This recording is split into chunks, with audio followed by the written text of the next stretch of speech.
Ready? All right, we're going to go through all of the sympathetics and parasympathetics as well as the cranial nerves up here in the face. Number 1 here is the frontal nerve. Then this would be the superior branch of the ocular motor nerve. 2 is the ciliary ganglia, which contains parasympathetic postganglionic neurons, which are going to project out through the short ciliary nerves.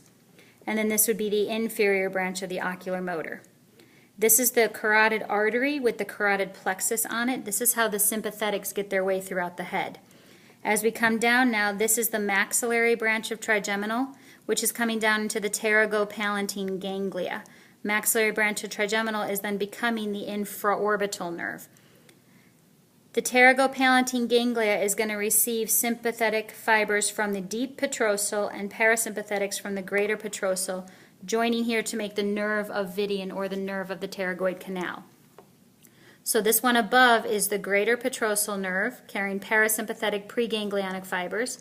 This one below is the deep petrosal nerve carrying sympathetic postganglionic fibers, joining together to create the nerve of the pterygoid canal, also called the nerve of Vidian, which is coming forward to what would be located here would be the pterygopalatine ganglia.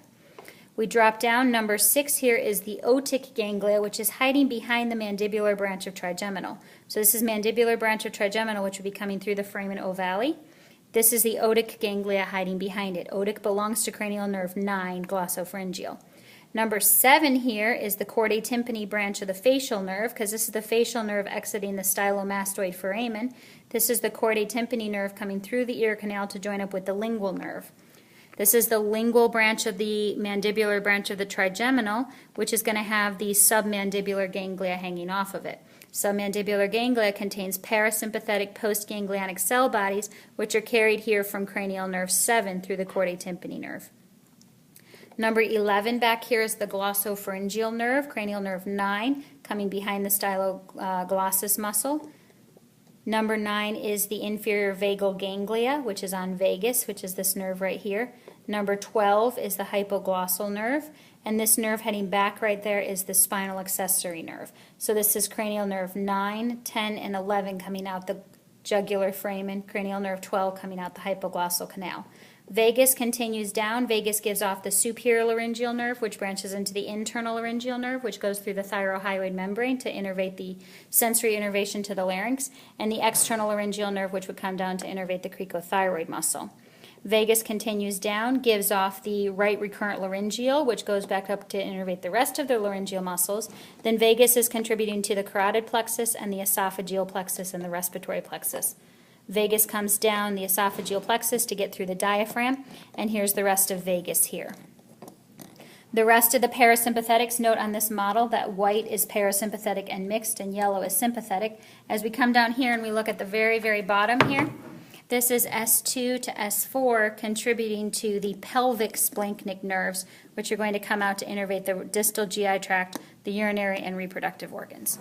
From a sympathetic standpoint here, we have the yellow. We've got the sympathetic chain coming down. This is the sympathetic chain all the way down, remembering that the last one is called the ganglion impar. Out here we would have white and gray rami communicans, but we see the greater splanchnic nerve coming from T5 to T9, the lesser splanchnic nerve coming from T10 and 11, and the least splanchnic nerve coming from T12. They're carrying sympathetic preganglionic fibers forward to their respective ganglia. This is the celiac ganglia here, which is located right by the celiac trunk. This is the superior mesenteric artery located by the superior mesenteric ganglia located near the superior mesenteric trunk.